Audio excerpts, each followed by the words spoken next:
প্রিয় নবম দশম শ্রেণীর শিক্ষার্থীরা, আজকে আমি তোমাদের জন্য এইচএসসি ফিজিক্সের চ্যাপ্টার 3 বলের কপিকল সংক্রান্ত যত সমস্যা আছে, অর্থাৎ বিগত বোর্ডে এই কপিকল থেকে যেগুলো প্রশ্ন এসেছে সবগুলো তো সলভ করব। এর পাশাপাশি আমি তোমাদেরকে কপিকল বা পুলি সম্পর্কিত বিভিন্ন ইনফরমেশন দিব, অর্থাৎ যে থিওরিগুলো থেকে যে সূত্রগুলো এসেছে এবং সূত্রগুলো আমি কিভাবে এসেছে সেটা তো বলে দিব। পাশাপাশি আমি বোর্ড প্রশ্নগুলো সমাধান করে দেব, ঠিক আছে। এখন আমি টাইপ 1-এ যে পুলি নিয়ে কথা বলবো বা কপিকল নিয়ে কথা বলবো সেটা হচ্ছে ঘর্ষণহীন যদি পৃষ্ঠ হয় তখন আমি তার ত্বরণ কীভাবে বের করব। হ্যাঁ, তো কপিকলটা কি? কপিকলটা মূলত ওই যে আমরা জানি যে কোনো জিনিস যদি খালে বা অন্য কোনো জায়গায় পড়ে যায় তাহলে যে ক্রেনের মাধ্যমে যে উঠাই, ওই ক্রেনের মধ্যে কি আমাদের কপিকল থাকে, ঠিক আছে। কোনো ভারী জিনিস উত্তোলনের ক্ষেত্রে বা কোনো জায়গা থেকে পানি উত্তোলনের ক্ষেত্রে আমরা এই কপিকলটা ব্যবহার করি, ঠিক আছে। এখন আমি ধরো এই যে এখানে একটা কপিকল দেয়া আছে, যে কপিকলটা এখানে বলছে এইখানে ঘর্ষণহীন পৃষ্ঠ, ঠিক আছে। আচ্ছা, এইখানে যে আমরা পৃষ্ঠটা দেখতেছি, এখানে এই পৃষ্ঠের মধ্যে কোনো রকম কি তোমার ঘর্ষণ নাই, ঠিক আছে। এখানে M2 বরের একটা বস্তু আছে এবং আরেকটা বস্তু তোমার এই যে কপিকল দ্বারা M1 বরের বস্তু ঝুলানো আছে, ঠিক আছে। এখান দিয়ে একটা বস্তু ঝুলানো আছে আর এখানে কি একটা কোনো একটা পৃষ্ঠের উপর কি আমাদের একটা M2 বরের একটা বস্তু আছে। তো এখন কথা হচ্ছে এইখানে যে এটা হচ্ছে সুতা, ঠিক আছে, এই সুতা। তো M1 বস্তুটাকে আমাদের এখানে আমরা ধরে নিলাম যে M1 is greater then M2, অর্থাৎ এই যে বস্তুটার ভর M2 অপেক্ষা বেশি, ঠিক আছে। তো আমাদের এটা হচ্ছে সত্য বা condition, M1 is greater then M2 এবং আমাদের বের করতে হবে ত্বরণ, বস্তুটা কোন ত্বরণে পড়তেছে।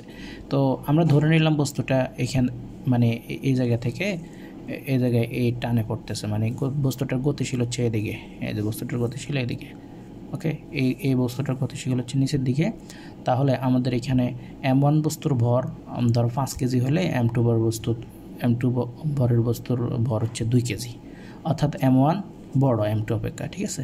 তো এখন কথা হচ্ছে যেহেতু M1 ভরের বস্তু বড়, তাহলে ভরটা বেশি, তাহলে কি বস্তুটা নিচে পড়বে, স্বাভাবিক কথা। আর সুতার M1 বস্তুর যে সুতা দিয়ে আটকানো আছে ওই সুতার টানটা উপরে দিকে কাজ করে, তাহলে টিটাও সুতার টান উপরের দিকে কাজ করবে। আর M1 বস্তুর যে মানে পৃথিবী যে টানে, ওই পৃথিবীর টানটাকে নিচের দিকে, আমরা জানি কোনো বস্তুরকে পৃথিবীর টানে, তাই না, কোন বলে কাজ করে সেটা হচ্ছে mg বলে, তাই না।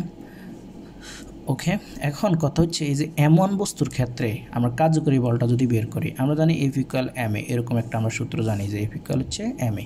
তো এখানে বস্তু M1, তো এই জন্য মানে M1 বস্তুকে ধরছি, তো এই জন্য M1 দিলাম।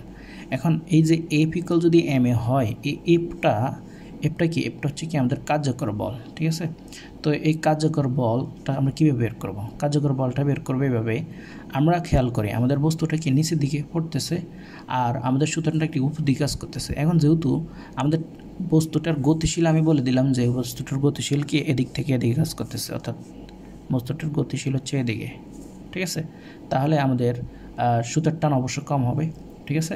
তাহলে কার্যকরী বলটা কি, আমরা জানি কার্যকরী বল সমান হচ্ছে আমাদের যে প্রযুক্ত বল আছে, অর্থাৎ M1 মানে পৃথিবীর যে বল আছে ওইখান থেকে যদি আমরা, যেহেতু পৃথিবীর বলটা বেশি বা পৃথিবীর বলের পরিমাণ বেশি, এই জন্য আমাদের কি F1 থেকে আমরা সুতার টানটা বিয়োগ দেবো, সুতার টানটা কম, তো কার্যকর বলটা হবে যে বলে যতটুকু বলে বস্তুটা নিচের দিকে পড়তেছে। আর আমাদের এখানে F1টা কি, F1টা হচ্ছে পৃথিবী কতটুকু বলে টানতেছে, সে পৃথিবীর টানার পরিমাণ হচ্ছে M1g। আর এই কার্যকর বল হচ্ছে যে বলের কারণে বস্তুটা কি নিচের দিকে পড়তেছে, এটা। আর এটা হচ্ছে কি আমাদের, অর্থাৎ যতটুকু বল কাজ করতেছে সেটা হচ্ছে কার্যকর বল। আর এটা হচ্ছে কি আমাদের, এটা হচ্ছে পৃথিবী কতটুকু বল টানতেছে। তো আমরা M1 এইটা থেকে এটা বিয়োগ দেবো, কেন বিয়োগ দিব, কারণ হচ্ছে এটার পরিমাণ বেশি, ওকে। তাহলে কি পেয়ে যাবো, আমরা কার্যকর বল পেয়ে যাবো, অর্থাৎ F প্রাইমের ভ্যালু হচ্ছে M1a, F1 এর ভ্যালু হচ্ছে M1g - t, এটা হচ্ছে 1 নং ইকুয়েশন, অর্থাৎ M1 বস্তুর ক্ষেত্রে কার্যকর বল, ওকে। তারপর হচ্ছে M2 বস্তুর ক্ষেত্রে আমরা কার্যকর বল বের করব। এখন দেখো M2 বস্তুর ক্ষেত্রে আমাদের শুধু এদিকে সুতার টানে কাজ করতেছে, কিন্তু বাদ বাকি কোনো বল কি কাজ করতেছে? অবশ্যই আমাদের একটা বল কাজ করে, যেটা আমরা জানি ক্রিয়া প্রতিক্রিয়া সমান হওয়ার কারণে কি আমাদের বস্তুটা এখানে বস্তুটা স্থির আছে, তাহলে বস্তুকে পৃথিবী টানতেছে, ঠিক আছে। তো বস্তুকে যে পৃথিবী যে বলে টানে, ঠিক বস্তুর বিপরীত দিকে একটা বল কাজ করে, যার কারণে বস্তুটা এখানে স্থির অবস্থায় আছে। তো এটা ক্রিয়া প্রতিক্রিয়া বল সমান হওয়ার কারণে, অর্থাৎ R = F2 কি গেছে আমাদের সমান সমান হওয়ার কারণে এই বস্তুটার লব্ধি এখানেই কাজ করতেছে। তো এখন তাহলে এই দুইটা R এবং F2 বল আর থাকবে না, ভ্যানিশ হয়ে যাবে, কারণ উপরের দিকে একটা কাজ করতেছে, নিচে দিকে, তাহলে দুইটার দুই পাশে কাজ করার জন্য লব্ধিটা এখানে স্থির, অর্থাৎ বস্তুটা এখানে স্থির থাকবে, লব্ধি বল মাঝামাঝি কাজ করবে, তাই তো। এখন আমাদের এটা এবং এটা নিয়ে আমরা কোনো কথা বলবো না, আমাদের এখানে তাহলে আরেকটা বল কাজ করে, সেটা হচ্ছে সুতারটা এদিকে টানতেছে, M2 বলের বস্তুটা সুতাটার দিকে টানতেছে, তাই না। তাহলে সুতা যদি M2 বলের বস্তুটাকে এদিকে টানে, তাহলে সুতার টান এদিকে কেন কাজ করবে, কারণ হচ্ছে গিয়ে আমাদের ওই যে আমরা তো বলছি বস্তুটা গতিশীল হচ্ছে এদিকে, ঠিক আছে, বস্তুটা গতিশীল দিকে, তাহলে M2 বস্তুটাকে এদিকে কাজ করবে। এখন M2 বস্তুর ক্ষেত্রে শুধুমাত্র কার্যকর বলটা হবে সুতার টানটাই, তাই না। আমরা জানি F = আবার কি M2A, তো M2A যদি হয়, ঠিক আছে, M2 যদি A হয়, তাহলে আমাদের এখানে এই এফটার যদি আমরা কার্যকর বল ধরি, এখানে কার্যকর বলটা কে, এখানে শুধু কার্যকর বল শুধু TA আছে, ঠিক আছে, টিটা সুতার টানে আছে, আর কোনো বলে নাই। তাহলে আমরা এই সুতার টানটারে আমরা কার্যকর বল ধরতে পারি টি। তো এই যে টি এর মান কী হবে, M2A হবে, কারণ কি আমাদের M2 বড় বস্তু হচ্ছে M2, আর এটা হচ্ছে তো আমাদের মানে এই ত্বরণের তো বস্তুটা গতিশীল। তাহলে আমাদের এখানে টি এর মান যেটা পাইছি, এটা যদি আমরা 1 নঙ্গে বসাই দিই, তাহলে টি এর মান 1 নঙ্গে বসাই দিই, এই যে টি এর মান কী ছিল এই জায়গায় বসাই দিব, এই যে বসাই দিলে M2A আসতেছে, পুরো সমীকরণটা বসাইছি M1A M1G - T, অর্থাৎ M1A M1G, আর জাস্ট এখানে টি এর জায়গায় আমরা এই টি এর মানটা বসাই দিচ্ছি, T = M2A, ঠিক আছে, T = M2A বসাই দিলে এরপর M1A আবার M2 এর পাশে নিয়ে আসছি, তারপর হচ্ছে M1G এখানে থাকলো, এখান থেকে কমন নিলে M1 + M2 = কি M1G, কত M1G / কত M1 + M2। তাহলে এটা হচ্ছে কি ঘর্ষণবিহীন, ঠিক আছে, ঘর্ষণ নাই এরম পৃষ্ঠ, ঠিক আছে। এখন যদি আমাদের একটা ঘর্ষণ থাকে, অর্থাৎ এটা যদি আমাদের কপিকল হয়, আমাদের যদি M2 বরের বস্তু এইখানে হয়, এবং আমরা বলছিলাম নিচের দিকে কি আমাদের mg পরিমাণ বল কাজ করে, উপরের দিকে কি r কাজ করে, যার কারণে বস্তুটা এখানে স্থির, ঠিক আছে। এখন অর্থাৎ বস্তুটার এই বল এবং এই বল মিলে ভ্যানিশ। তাহলে এখানে আরেকটা বল কাজ করতেছে, ওরা বলে দিতেছে FK আছে, কি আছে FK বা ঘর্ষণ বল কাজ করতেছে। এখন তাহলে সুতার টান কাজ করতেছে এদিকে, আর আমাদের FK ঘর্ষণ বল কাজ করতেছে এদিকে। ঘর্ষণ এবং সুতার টান সম্পূর্ণ বিপরীতমুখী, ঠিক আছে। এখন আমাদের M1 বর, যেহেতু আমাদের M1 > M2, তার কারণে কি আমাদের বস্তুর ত্বরণ সর্বদা কি M1 এর দিকে কাজ করবে, তাই না। তাহলে M1 এর দিকে বস্তুর ত্বরণ কাজ করবে। তাহলে আমরা এখান থেকে যদি আমরা যেহেতু ঘর্ষণ আছে, তাহলে আমরা এখানে জাস্ট এই ঘর্ষণটা বিয়োগ করে দেব, ঠিক আছে। তাহলে আমরা একটু দেখাই, আমরা যদি ঘর্ষণযুক্ত তল চিত্রটা আবার আঁকি, তাহলে আমাদের এই FKটা হচ্ছে কি আমাদের ঘর্ষণ, ঠিক আছে, ঘর্ষণ। এখানে এবার ঘর্ষণ কাজ করতেছে বিদায় আমরা যদি আবার পুরো প্রসেসটা আবার লিখি, এমন বস্তুর ক্ষেত্রে কার্যকর বল = F1 - 2, মানে এইখানে তো আমাদের ঘর্ষণ নাই, তাই না। তাহলে এইখানে কার্যকর বল হবে, আমরা যদি F1 থেকে যদি টিটা বাদ দিয়ে দিই, তাহলে আমাদের কিন্তু কার্যকর বল পাবো। কার্যকর বলের নাম হচ্ছে M1A। তারপর হচ্ছে দ্বিতীয় বস্তুর ক্ষেত্রে, এই যে দ্বিতীয় বস্তুর ক্ষেত্রে যদি আমরা এখন কী বের করবো, আমরা যদি এখন কার্যকর বল বের করবো, আমরা জানি এখানে এই যে আমাদের টান, সুতার টান কাজ করতেছে কোন দিকে, সুতার টান কাজ করতেছে এই সুতার টানটা কাজ করতেছে এদিকে, আর আমাদের ঘর্ষণ বল কাজ করতেছে এদিকে, ঠিক আছে। অর্থাৎ সুতার টান এবং আমাদের ঘর্ষণ বল সম্পূর্ণ বিপরীতমুখী। সুতার টান কাজ করতেছে এদিকে, আর ঘর্ষণ বল কাজ করতেছে এদিকে। তাহলে সুতার টান এবং ঘর্ষণ বল বিপরীতমুখী হওয়ার কারণে আমাদের এখানে এই সুতার টান থেকে আমরা ঘর্ষণ বলটা বিয়োগ দিব। আগে ছিল শুধু সুতার টানটা, এখন যেহেতু ঘর্ষণ বল এক্সট্রা আসছে, তাহলে এই ঘর্ষণ বলটা বিয়োগ দিয়ে দিব, তখন সেটা কি M2 এর সমান হবে, তাই না। অর্থাৎ এখান থেকে এই সুতার টান থেকে আমরা FKটা বিয়োগ দিলে আমরা কি পেয়ে যাব, আমরা আগে ছিলাম যে T = কি M2A পেয়েছি, তাই না। এখন যদি আমরা T থেকে FKটা বিয়োগ দিয়ে দিই, তাহলে কি সেটা M2 এর সমান হবে না, এই যে M2A। ওকে, তাহলে T - FK = কি আমাদের M2A। এখন T এর মান কত আসলো, M2A + FK, ঠিক আছে। এটা যদি আমরা 1 নঙ্গে বসাই দিই, যে এটাতে বসাই দিই T এর মানটা, তাহলে M1A = M1G - M2A + FK, অর্থাৎ আমরা এখানে M1 যে T এর জায়গায় এই T এর মানটা এখানে বসাই দিচ্ছি, ঠিক আছে, M2A + FK। তাহলে বসাই দেওয়ার পর আমরা যে মানটা পাবো, ঠিক আছে। তাহলে M1A = M1G - T এর মানটা বসাই দিলে আমরা যদি এখন minus plus minus M2A minus plus minus, তাহলে FK। এখন আমরা যদি M1A M2 এর একসাথে নিয়ে আসি, তারপর M1G মাইনাস FK, এখান থেকে যদি এটা কমন নিয়ে নিই M1 যোগ M2, তারপর হচ্ছে M1G মাইনাস FK, তাহলে এখান থেকে এর মানটা বের করা যাবে।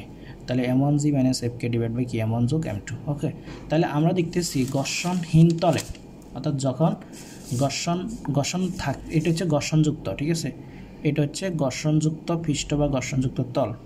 তো এই ঘর্ষণযুক্ত তলে কিন্তু আমাদের ঘর্ষণ বলটা বিয়োগ দিতে হয়।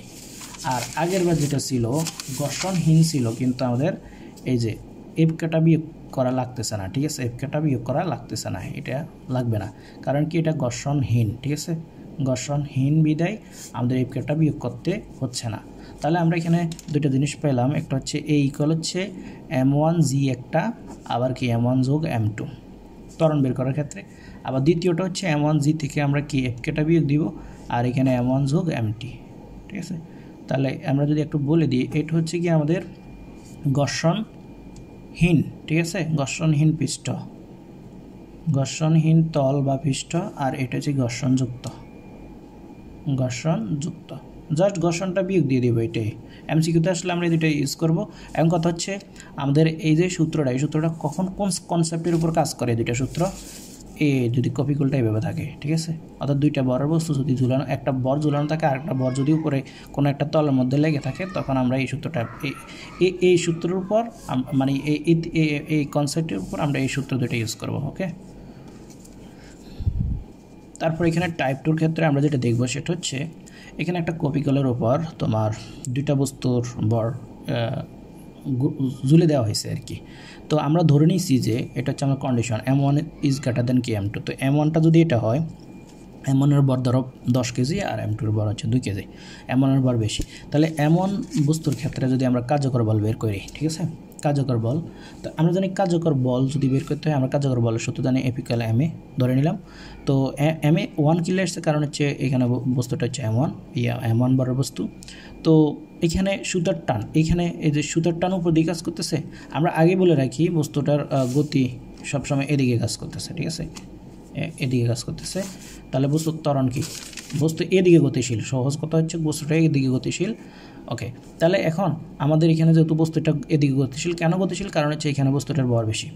তো এখান থেকে যদি আমরা এই M1 বস্তুর কার্যকর বল বের করতে চাই, তাহলে আমরা যেহেতু এটা বেশি, এখান থেকে যদি আমরা সুতার টানটা বিয়োগ দিয়ে দিই, অর্থাৎ এটার মান তো বেশি, তাই না, তো এটার মান বেশি হওয়ার কারণে আমরা সুতার টানটা বিয়োগ দিয়ে দিলাম, কারণ দুইটার দিকে কাজ করতেছে আর ত্বরণটা কিন্তু এদিকে কাজ করতেছে, তাহলে আমরা M1A পাবো, ঠিক আছে, বুঝতে পারছো। তাহলে আমরা এখান থেকে অর্থাৎ এই যে M1G থেকে যদি আমরা সুতার টানটা বিয়োগ দিয়ে দিই, আমরা যেটা পাবো সেটা হচ্ছে কি M1A, অর্থাৎ A প্রাইম বা কার্যকর বলের মান বের করছি। আসলে কোন বলটা কাজ করতেছে, কতটুকু বল কাজ করতেছে, মানে ব্যাপারটা বোঝার জন্য আমরা যদি বলি, ধরো এখানে হচ্ছে পৃথিবী টানতেছে একটা বস্তুরে 20 নিউটন বলে, ঠিক আছে, তো পৃথিবী টানতেছে, এটা হচ্ছে ধরো আমাদের ওই যে mgটা, ঠিক আছে, mgটা কত 20 নিউটন। এখন আমার এইখানে সুতার টান কাজ করতেছে ধরো কত 10 নিউটন, ঠিক আছে, সুতার টান কাজ করতেছে উপর দিকে 10 নিউটন, তাহলে পৃথিবী টানতেছে 20 নিউটন আর সুতার টান কাজ করতেছে কত 10 নিউটন। এখন যদি আমরা এখান থেকে কার্যকর বলটা বের করতে হয়, কার্যকর বলটা আমরা কীভাবে বের করব, ঠিক আছে, এই কার্যকর বলটা বের করব, তাহলে সুতার টান তো 10 নিউটন ওদিকে টেনে ধরে রাখতেছে, এটা সুতার টান = 10 নিউটন, আর আমাদের এটা কি, এটা হচ্ছে আমাদের W। তো আমরা যদি এখন কার্যকর বলটা বের করতে চাই, কতটুকু মূলত, যেহেতু 10 নিউটন ওদিকে ধরে রাখছে আর 20 নিউটন নিচে দিকে কাজ করতেছে, তাহলে কতটুকু বল কাজ করতেছে এই বস্তুটার মাঝে, ওইটা হচ্ছে আমাদের কার্যকর বল। অর্থাৎ আমরা যদি এফটা বের করতে চাই, তাহলে কি বের করবো, এফ প্রাইমটা এই যে W থেকে আমরা বিয়োগ দিব কত সুতার টানটা, কারণ W এর পরিমাণ বেশি, তাহলে আমরা 20 নিউটন থেকে যদি 10 নিউটন বাদ দিলে আমরা 10 পাবো, এইটা হচ্ছে আমাদের কার্যকর বল মতো। তাহলে কার্যকর বল এই কারণে কি আমাদের mg থেকে t বিয়োগ দিয়েছে, ঠিক আছে, এই কার্যকর বলটা কীভাবে বের করছি, mg থেকে কেন t বিয়োগ দিয়েছে এটা এখান থেকে দেখলে বুঝবা।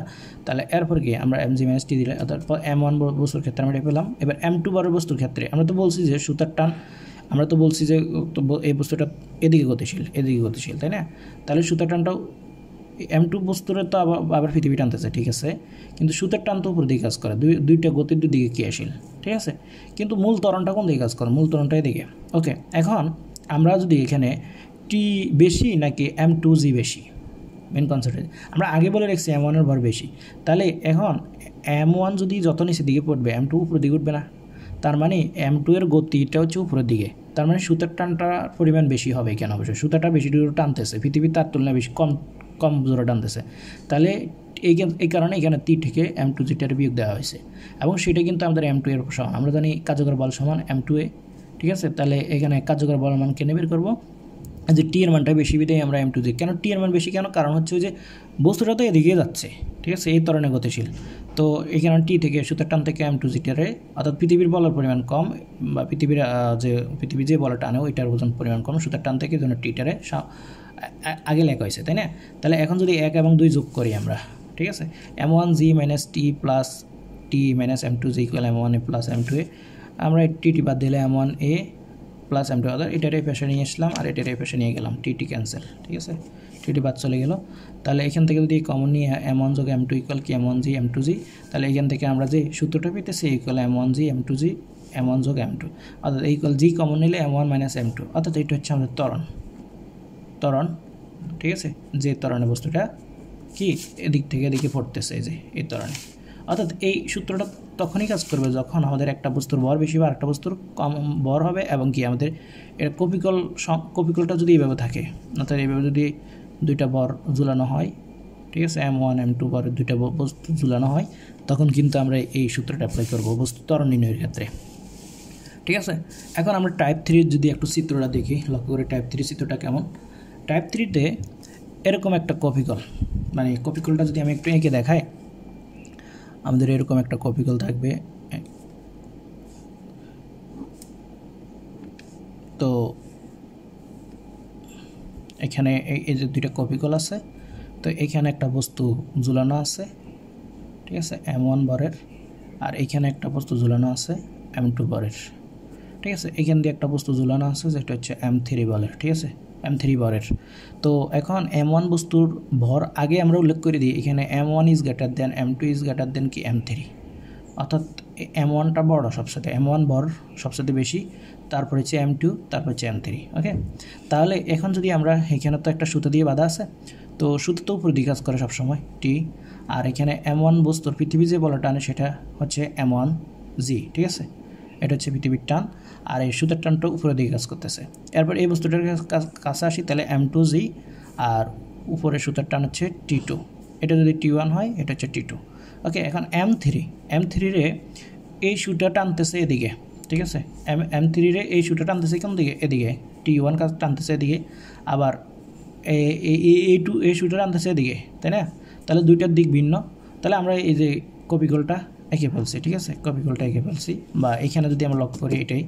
তো এখন কথা হচ্ছে এখানে ত্বরণ কোন দিকে, মূলত আমাদের টার্গেট হচ্ছে এইখানের ভরটা বেশি, M1 ভর বেশি যেহেতু, তাহলে ত্বরণ কাজ করবে কি পুরো প্রসেস, মানে পুরো যে যন্ত্রটা যে ত্বরণে গতিশীল হবে, পুরো প্রসেসটার ত্বরণটা এদিকে কাজ করবে, ঠিক আছে, এদিকে, এটা মাথায় রাখতে হবে।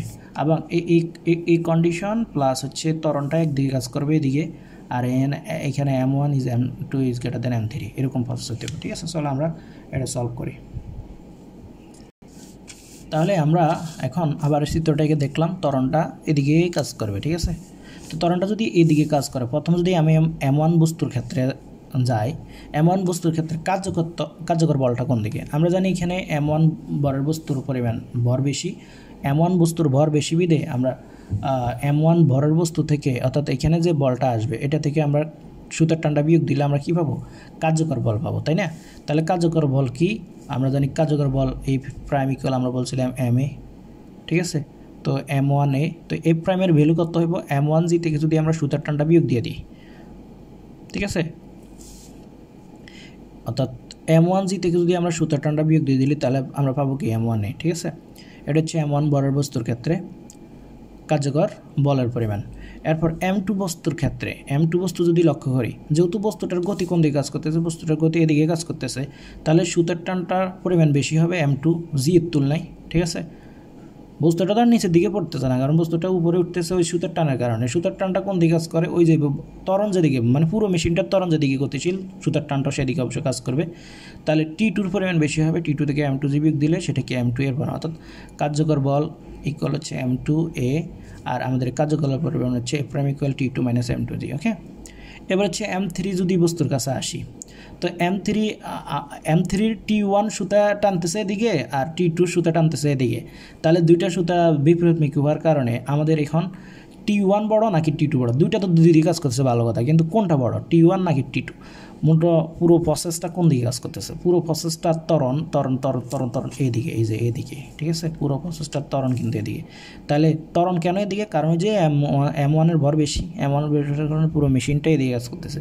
তাহলে আমরা এই T1টাকে কি বড় ধরবো? এই কারণে T1 থেকে T2 বিয়োগ দিলে সেটা আমাদের মূলত কার্যকর বল, ঠিক আছে, কার্যকর বল M3A এই প্রাইমের ভ্যালু হচ্ছে T1 মাইনাস T2। এখন 1 2 3 যদি আমরা যোগ করে দিই, অর্থাৎ ডান পক্ষগুলো সবগুলো M1G T1, তারপর হচ্ছে T2 M2G, তারপর হচ্ছে T1 মাইনাস T2, সবগুলোর আমরা যোগ করে দিছি এবং বাম পক্ষেরগুলো সবগুলোর যোগ করে দিছি। অর্থাৎ আমরা বাম পক্ষেরগুলোর যোগ করছি, ডান পক্ষেরগুলো যোগ করতেছি। যোগ করার পর এখান থেকে দেখি M1A M2A M3A, আমি একটা কমন নিয়ে নিয়েছি, তাহলে M1 যোগ M2 M3A। তারপরে এখানে দেখতেছি T1 ক্যান্সেল, T2 ক্যান্সেল, থাকে কি M1G M2G, আর এখানে এটা তো কমনে আছে, তাহলে এখান থেকে জি কমন নিলে M1 মাইনাস M2। আগে বলে রাখি এটা কিন্তু ঘর্ষণহীন তল, ঠিক আছে। তাহলে M1 যোগ M2 M3, তারপর হচ্ছে এখানে এটার যদি পাশে নিয়ে আসি, এই কাল কী হবে, জি ইন্টু M1 মাইনাস M2, আর এখানে M1 যোগ M2 যোগ M3। তাহলে এটা হচ্ছে ঘর্ষণহীন তলে যদি কপিকলটা এভাবে থাকে ঘর্ষণহীন তলে কপিকল এটা যদি এভাবে থাকে, M1 is greater then M2 is greater দেন, এই দুই তিনটে সত্য থাকবে আর কি এই সূত্রের জন্য, তাহলে আমরা এই ত্বরণটা বের করতে পারবো। ওকে, এখন যদি ঘর্ষণ থাকে, অর্থাৎ এর দিক যেদিকে যদি ঘর্ষণ থাকে, মানে এখানে যদি ঘর্ষণ থাকতো, এ যেদিকে গতিশীল তার বিপরীত দিকে একটা আমাদের কি বিপরীত গতিশীল কাজ করতো এফকে, ঠিক আছে, এদিকে একটা বিপরীতে ঘর্ষণ বল কাজ করতো, ত্বরণটা তো এদিকে, হ্যাঁ, গতির বিপরীত দিকে আমাদের ঘর্ষণ বল কাজ করে, এফকের দিক হচ্ছে এদিকে। তাহলে আমরা কি করবো, ওই যে এফকেটারে আগের মতো বিয়োগ দিয়ে দিব, ঠিক আছে। তাহলে এখান থেকে এফকেটারে বিয়োগ দিয়ে দিব, এতটুকুই, মানে ঘর্ষণ বলটারে বিয়োগ দিয়ে দিব। এটা হচ্ছে কি ঘর্ষণযুক্ত তল বা ঘর্ষণযুক্ত পৃষ্ঠ, এইখানে আমাদের সূত্রটা হচ্ছে এটা। আর যদি ঘর্ষণহীন বলেন তাহলে এটা, ঠিক আছে। তাহলে এটা হচ্ছে ঘর্ষণহীনের জন্য আর এটা হচ্ছে ঘর্ষণযুক্তর জন্য। ওকে, তাহলে আমরা চলে যাচ্ছি আমাদের যে বিগত সালে যে প্রশ্নগুলো এসেছে, মানে রাজশাহী এবং সিলেট চট্টগ্রাম বোর্ডে যে কোশ্চেনগুলো সেগুলো সলভের কাছে যাচ্ছি। ওকে, তাহলে খেয়াল করো, আমরা যদি এখন এখানে যে প্রথমে আমরা যে কপিকল সংক্রান্ত কথা বলবো, সেটা রাজশাহী বোর্ড আসছে কত 25 সালে, রাজশাহী বোর্ড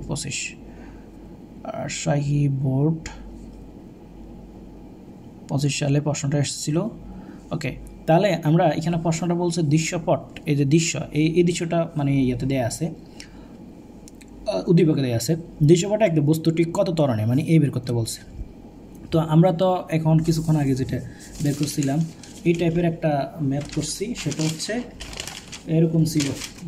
আমরা যদি দেখি আমাদের এটার সাথে মিল আছে কি না, এই যে মিল আছে কি না, শুধু ঘর্ষণটা নাই, মেবি এখানে ঘর্ষণটা নাই, ঠিক আছে, আর সব কিছু মিল, ঠিক আছে।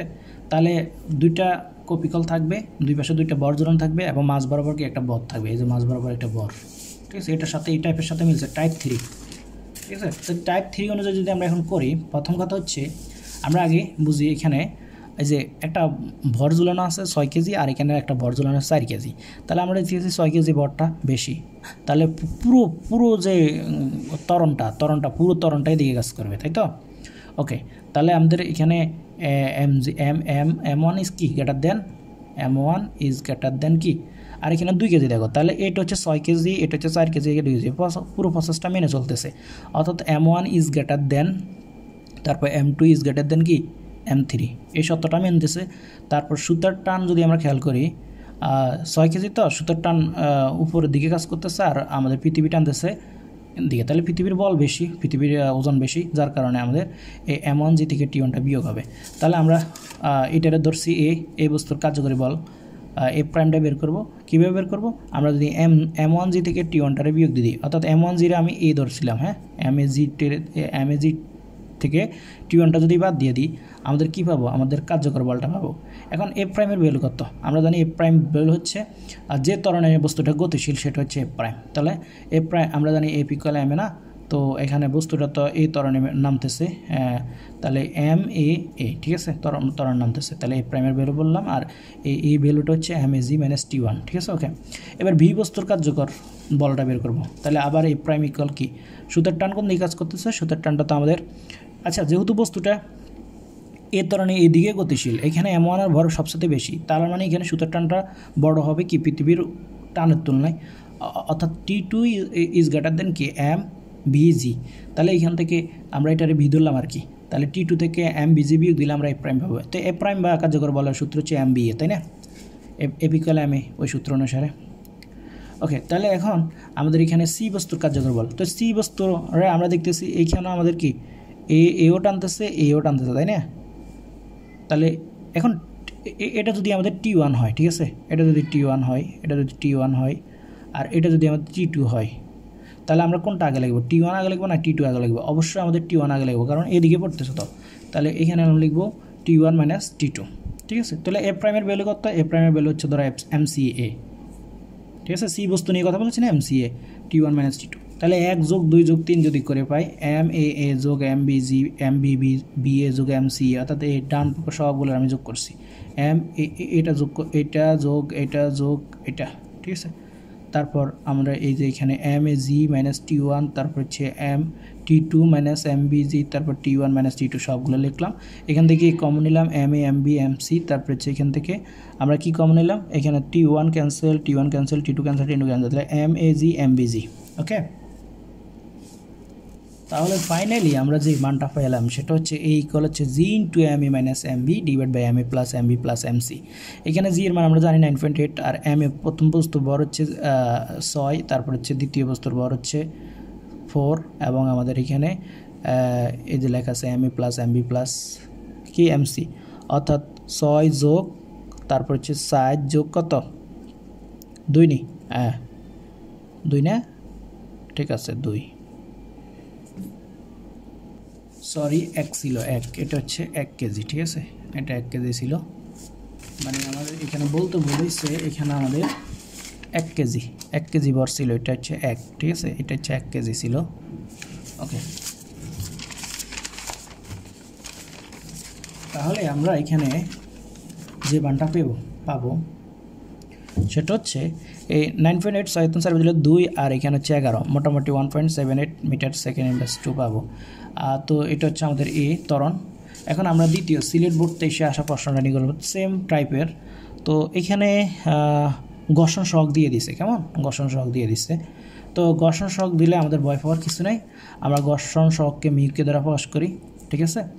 তো যাই হোক, এখন আমাদের প্রথম প্রশ্নটা হচ্ছে সব কিছু ঠিক আছে, তো এখানে 30 কেজি, এখানে 66 কেজি, তাহলে 66 কেজি বড়, এই কারণে আমি এটারে M1 ধরবো, হ্যাঁ, অর্থাৎ MA ধরবো, আর এটা কি MB। তাহলে আমরা প্রথমে এটা নিয়ে কাজ করব, হ্যাঁ, কারণ পুরো প্রসেসটার পুরো গতিশীলটা এখন কোন দিকে কাজ করবে? পুরো গতিশীলটা এদিকে কাজ করবে, কারণ কি যে বস্তুর ভর বেশি এদিকে ত্বরণ কাজ করবে, যে বস্তুর ভর বেশি সেদিকে ত্বরণ কাজ করবে, পুরোটা এদিকে কাজ করবে, ঠিক আছে, এই যে পুরো প্রসেসটা এদিকে কাজ করবে। তাহলে প্রথমে আমরা এটার কাছে আসি। তো ও এর আগে দিয়ে আমাদের বলছে পি বস্তুর উপর ঘর্ষণ বল নির্ণয় করা। তো পি বস্তু যেটা আছে, পি বস্তুর ভর হচ্ছে 2 কেজি, এবং পি বস্তুর ঘর্ষণ সহগ 0.2 দিয়ে দিচ্ছে। আর এখন আমরা জানি ঘর্ষণ বল ইকুয়াল হচ্ছে ঘর্ষণ সহগ ইন্টু কি ডব্লিউ, এটা আমরা মুখস্থ জানি, ডব্লিউ বা আর, অর্থাৎ এফকে ইকুয়াল কি আমরা জানি মিউকে ইন্টু আর অথবা মিউকে ইন্টু কি ডব্লিউ, ঠিক আছে, যেটা বসার সমস্যা নাই। তাহলে এই মিউকে এটা হচ্ছে আমাদের ঘর্ষণ সহগ 0.2, আর MG, তাহলে বস্তুর ভর হচ্ছে বস্তুর ভর কত? বস্তুর ভর দিয়ে দিচ্ছে 2 কেজি, আর আমাদের জি এর মান 9.2, অর্থাৎ আমরা এখানে 392 নিউটন পাবো, ঠিক আছে। ঘর্ষণ বল, ঘর্ষণ কি বের করতে হচ্ছে? ঘর্ষণ নির্ণয় করা। ওকে, ঘর্ষণ বল পেলাম, এফকের পরিমাণ কত? 392 নিউটন, ঠিক আছে। এই যেগুলো দেওয়া আছে মিউ এত, এম এত, জি এত, ঠিক আছে। ওকে, এখন আমাদের ঘ নম্বরে বলছে ভূপৃষ্ঠে পতিত হওয়ার সময় পি বস্তুর যে ত্বরণটা বের করবো আর অভিকর্ষ ত্বরণের মধ্যে তুলনা, অভিকর্ষ ত্বরণ কত 9.8, এটার সাথে এই যে এটা বের করবো, ওই যে এই প্রসেসে বের করছি না, এই প্রসেসে এটা বের করে নিয়ে তুলনা করবো। এই সহজ অঙ্ক একদম। তাহলে এই বস্তুর কার্যকর বল আমরা বের করবো, আমরা জানি এপিক্যাল কি, আমরা যদি এই বস্তু প্রথমে কেন এই বস্তু দিয়ে শুরু করছি, কারণ এই বস্তুটার বল বেশি। ওকে, তো আমরা এই বস্তুর কার্যকর বল কীভাবে বের করবো, পুরো মানে সুতার টানটা তো উপর দিকে কাজ করতেছে আর এই বস্তুটার নিচের দিকে পৃথিবীটা আনতেছে, তাহলে পৃথিবীর টানের পরিমাণ বেশি বিধায় আমরা এখানে কি এম এ জি থেকে বিয়োগ দেবে টি1টাকে। আর আমরা জানি এ প্রাইম মানে হচ্ছে এম এ, ঠিক আছে, কার্যকর বল। তো এখান থেকে আমরা ধরো প্রথম 1 নং সমীকরণ, এবার বি বস্তুর কার্যকর বল বের করবো। বি বস্তুর কার্যকর বল কীভাবে বের করবো, আমরা জানি কি আমাদের এফ বি, ঠিক আছে, এ বি ইকুয়াল কি, এই বি ইকুয়াল হচ্ছে আমাদের এম বি জি, অর্থাৎ এখানে যদি আমরা এই বস্তুটার কাছে চলে আসি, এখানে সুতাটানটা উপর দিকে কাজ করতেছে, পৃথিবীটা কাজ করতেছে নিচের দিকে, তো কোনটা বেশি হবে? অবশ্যই আমাদের এখানে যেহেতু বস্তুটা এদিকে আসতেছে, ঠিক আছে, সরি বস্তুটা এদিকে আসতেছে, বস্তুটা ওই ভর যেদিকে বেশি এদিকে আসতেছে, বস্তুটা এদিকে আসতেছে, তো এদিকে আসতে হলে সুতার টানটা উপর দিকে কাজ করে, তো সুতার টানের পরিমাণ বেশি হবে না পৃথিবীর টানের বেশি হবে না? অবশ্যই সুতার টানের পরিমাণ বেশি হবে, কারণ কি ত্বরণটা এদিকে কাজ করতেছে, পুরো প্রসেসের ত্বরণটা এদিকে কাজ করতেছে। তাহলে আমরা এখানে কি বিয়োগ করবো, টি2 থেকে এম বি যেটা বিয়োগ দিব, তাহলে আর এ প্রাইম বি এর মান কত, এম বি এ, ঠিক আছে, ওখানে যেরকম এ প্রাইমের বলে এম এ ধরছি, এখানে কি এম বি এ ধরছি। তাহলে এবার পি বস্তুর কার্যকর বল বলো, মানে এই বস্তুটার, তো আমরা জানি এই বস্তুর পি বস্তুর কার্যকর বল, আমরা এটা যদি এদিকে দেখাই, এখানে আমাদের একটা টান কাজ করতেছে, আবার এদিকে একটা টান কাজ করতেছে, তো আমরা এটার বলছিলাম কত টি2 আর এটার বলছিলাম টি1, ঠিক আছে, তো টি1টা এদিকে কাজ করতেছে, টি2টা এদিকে কাজ করতেছে এই বস্তুর ক্ষেত্রে। তাহলে কোনটা বড়, টি1 বড় নাকি টি2? অবশ্যই টি1 বড়, কারণ কি আমাদের টি1 এদিকে টানতেছে, টি1-এর কারণে বস্তুটা এদিকে পড়তেছে। তাহলে না, টি1 কারণে বলতে আমাদের পুরো প্রসেসের ত্বরণটা এদিকে কাজ করতেছে, এই কারণে টি1টা এদিকে আসবে। তাহলে টি1 থেকে টি2টা বিয়োগ দিব, তাহলে টি1 বিয়োগ টি2, ঠিক আছে। এখন এখানে আমাদের গ থেকে আমরা ঘর্ষণ বল বের করছি না, ঘর্ষণ বল তো আছে এই অঙ্কে ঘর্ষণ সহগ যেহেতু আছে, তাহলে ঘর্ষণ বলে আছে, ঘর্ষণ বল 392 নিউটন, ওটা অবশ্যই কি বিয়োগ করে দিতে হবে।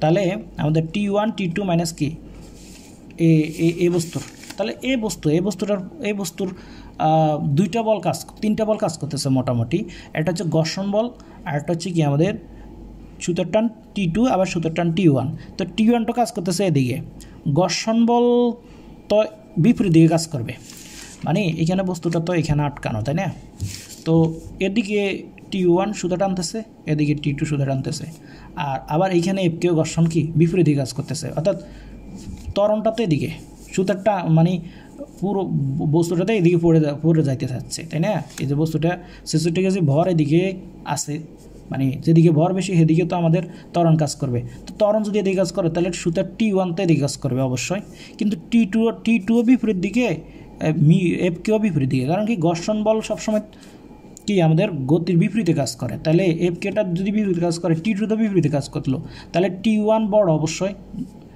ঘুরে ফিরে তো টি1 বড়, কারণ কি টি1 যত ঘর্ষণ দেখ টি1টা নিচের দিকে পড়বে ভর বেশি হওয়ার কারণে, তাহলে টি1 থেকে এই কারণে আমাদের কি এফকেটা বিয়োগ হয়েছে এবং টি2টা বিয়োগ হয়েছে, ঠিক আছে। তাহলে টি1 বিয়োগ এফকে মাইনাস কত টি2, এই যে টি1 মাইনাস টি2 মাইনাস এফকে। তাহলে এখানে পি বস্তুর আমরা যদি কার্যকর ত্বরণ লিখি পি এ, তো এখানে 3 নম্বর এটা পেলাম। এখন যদি আমরা M A M B A M P A সবগুলোর ডান পক্ষেরগুলা যোগ করে দিই, বাম পক্ষেরগুলো যোগ করলাম, এরপর ডান পক্ষেরগুলো যদি যোগ করি, তাহলে এখান থেকে কমন নিলে M A M B M P পাবো, তারপর এখানে আমরা যেটা পাবো M A G, T one cancel, T two cancel, এই তিনটা মান পাইতেছি, তাই না। এই ইকুয়াল কি জি ইন্টু M1, এখান থেকে যদি আমরা এই দুইটা মানে এখান থেকে এই পাশ সমান এই পাশ না, তো আমরা তো এর মান বের করবো, তাহলে এর মান বের করলে এটা থাকলেও উপরে আর এটা নিচে নেমে যাবে। এরপর আমাদের জি এর মান কত 9.8, এম এ প্রথম বস্তু এম এ বস্তুর ভর হচ্ছে 66 কেজি, 66 কেজি, M2 বরের বস্তুর ভর হচ্ছে 30 কেজি, আর পি বস্তুর ভর হচ্ছে 2 কেজি। তাহলে এই যে আমরা পি বস্তুর ভর 66 প্লাস 30 প্লাস 2 লিখছি, আর এখানে এম এ বস্তুর ভর লিখছি, এম বি বস্তুর ভর লিখছি, এবং ঘর্ষণ বলটা লিখে দিচ্ছি, অর্থাৎ 3.92 নিউটন আসছে, মেবি 3.92 নিউটন, হ্যাঁ 3.92 নিউটন। ওকে, তাহলে আমরা এখানে এই অঙ্কটা শেষ করে ফেললাম, কেমন। এখন না, এই অঙ্কটা শেষ হয় না, এখানে আমরা কী বের করছি, আমরা এখানে বস্তুটার ত্বরণ বের করছি, এই যে বস্তুটার ত্বরণ আসছে কত 3 পয়েন্ট, অর্থাৎ এই ইকুয়াল হচ্ছে 3.56 মিটার পার সেকেন্ড স্কোয়ার। তাহলে এখন আমরা যদি বস্তুটার আমাদের প্রশ্নে বলছে এরকম যে দুইটা ত্বরণের মধ্যে, অর্থাৎ এই যে পি বিন্দু যে ত্বরণ আছে এটা আর এখানে জিটা, এই দুইটার মধ্যে কম্পেয়ার করতে বলছে, কেমন এ এবং জি। তাহলে আমরা এখানে এই যে এ এবং জি, তাহলে দুইটার যদি আমি ভাগ দিয়ে দিই এ বাই জি ইকুয়াল কত, এর মান 3.56, জি এর মান 9.8, আমরা দেখতেছি এ ইকুয়াল হবে 0.363 জি, অর্থাৎ আমাদের যে ত্বরণটা আসবে সেটা অভিকর্ষ ত্বরণের এত গুণ। ঠিক আছে, এটাই আমাদের উত্তর। এখন চট্টগ্রাম 20-এ যে প্রশ্নটা আসছে আমরা যদি খেয়াল করি এটার সাথে কি এটার মিল আছে না, আছে কি না, এই যে ঠিক আছে ঘর্ষণহীন পৃষ্ঠ, কোনো ঘর্ষণ বলে নাই। ঠিক আছে, এই যে দেখছো আমরা এখন জাস্ট 1 নং চিত্র অনুযায়ী, এই চিত্র অনুযায়ী এম বস্তুটির উপর, এই যে এম বস্তুটির উপর পি বস্তুর বলের প্রভাব নির্ণয় করবো। এই যে তো আমরা এখানে যেহেতু 7 কেজি বরের পরিমাণ বেশি, তাই না, M P is greater than কি আমরা বলতে পারি, ধরো এখানে কি এটা আরেকটা বস্তু আছে সেটা হচ্ছে এম বস্তু, ধরো এটা আমরা M2 ধরলাম। ঠিক আছে, অর্থাৎ M1 is greater then M2, তাহলে আমাদের কি এই ঘর্ষণহীন পৃষ্ঠ এটার সাথে মিলে না, M1 is greater then M2। ঠিক আছে, ওকে আমরা সলভে যাচ্ছি। তো 1 নং চিত্র অনুযায়ী এম বস্তুটির উপর পি বস্তুর বলের প্রভাব বিশ্লেষণ করো। তাহলে পি বস্তুর কার্যকর বল বের করবো কোনটার, এটার। তো বস্তুটার এখানে ভর বেশি না, তাহলে বস্তুটার ত্বরণ কি এদিকে হবে গতিশীল, ত্বরণটা এদিকে কাজ করবে, ত্বরণটা যদি এদিকে কাজ করে কার্যকর বল এদিকে কাজ করবে। তাহলে কার্যকর বল আমরা জানি এ প্রাইম পি ইকুয়াল হবে কি আমাদের এম পি জি মাইনাস কি, সুতার টান তো উপর দিকে কাজ করতেছে, এই যে সুতার টান উপর দিকে কাজ করতেছে আর পৃথিবী নিচের দিকে টানতেছে, তাহলে কি অবশ্যই আমাদের এম পি জিটা বড় হবে টি এর তুলনায়, তাহলে M P G minus T, অর্থাৎ A prime P equal M P G minus T. তো এ প্রাইমের ভ্যালু কি আমরা জানি, এ প্রাইম ইকুয়াল কি এম এ, তো এইখানে তো এম মানে কি এম পি, এই যে এম পি এ ইকুয়াল, অর্থাৎ এটি 1 নং ইকুয়েশন। এরপর হচ্ছে আমরা যদি এই বস্তুর ক্ষেত্রে কার্যকর বল বের করি, তো এখানে খেয়াল করো এই বস্তুটার নিচের দিকে পৃথিবী টানতেছে, ভালো কথা, আবার বস্তুটার ঠিক বিপরীত প্রতিক্রিয়া বল হচ্ছে তোমার কি আর, তাহলে ক্রিয়া প্রতিক্রিয়া বল সমান হওয়ার কারণে এটা আমাদেরকে ভ্যানিশ হয়ে গেল। ঠিক আছে, বস্তুটা এখানেই আছে, এখানে আর কোনো বল নাই, কিন্তু শুধুমাত্র একটাই বল আছে, সেটা হচ্ছে আমাদের কি সুতার টান। তাহলে সুতার টানটা এদিকে কেন, T1 এর কাজ এদিকে কেন করতেছে, কারণ হচ্ছে বস্তুটা তো ত্বরণটাই এদিকে গতিশীল, এই কারণে সুতার টান এদিকে কাজ করবে। তাহলে এখানে শুধু কার্যকর বল যেটা সুতার টানও সে কথা, তাহলে এ প্রাইম এম ইকুয়াল কি টি। ঠিক আছে, তো এ প্রাইম এম মানে কি, এ প্রাইম এম মানে হচ্ছে কি এম বরের বস্তু না, এই জন্য এম দেওয়া হয়েছে, এম ইন্টু এ ইকুয়াল টি। তাহলে এটা 2 নং ইকুয়েশন। এবার টি এর মান যেটা পেয়েছি এটা যদি আমরা এখানে বসাই দিই, তাহলে এটা কী ছিল এম পি জি মাইনাস টি, এই টি এর মান কী ছিল এম এ। ঠিক আছে, তো এম পি এ এবং এম এর একসাথে নিয়ে এসেছি, তারপর এম পি জি লিখলাম। এখান থেকে আমরা যদি কমন নিই এম পি প্লাস এম থাকলো ইকুয়াল কি এম পি জি, তাহলে এই ইকুয়াল কি আসবে M P G divide by M P M. ঠিক আছে, তাহলে এম পি মানে কি, যে এই যে বস্তুটার বড় 7 কেজি বসা দিলাম, আর জি এর মান 9.2, আবার এম পি প্লাস মানে হচ্ছে 7 প্লাস 5, এখানে 5 কি এই বস্তুর ভর। ঠিক আছে, এই বস্তুর ভর ছিল 5 কেজি। তারপর আমরা এখান থেকে পেলাম 5.716, that means 5.72 metre per second square. অর্থাৎ এই ত্বরণের জন্য এম বস্তুটি কোন দিকে নামবে, নিচে নামবে। এই ইকুয়াল কত ত্বরণের জন্য, এই ইকুয়াল আমাদের 5.72 মিটার সেকেন্ড ব্যাস 2 ত্বরণের জন্য এম বস্তুটি নিচে নামবে। এই যে ওকে, খুদা হাফেজ, ভালো থাকবা। আমরা আজকে কবিকল সংক্রান্ত সবগুলা সমস্যার সমাধান করে দিলাম। ওকে।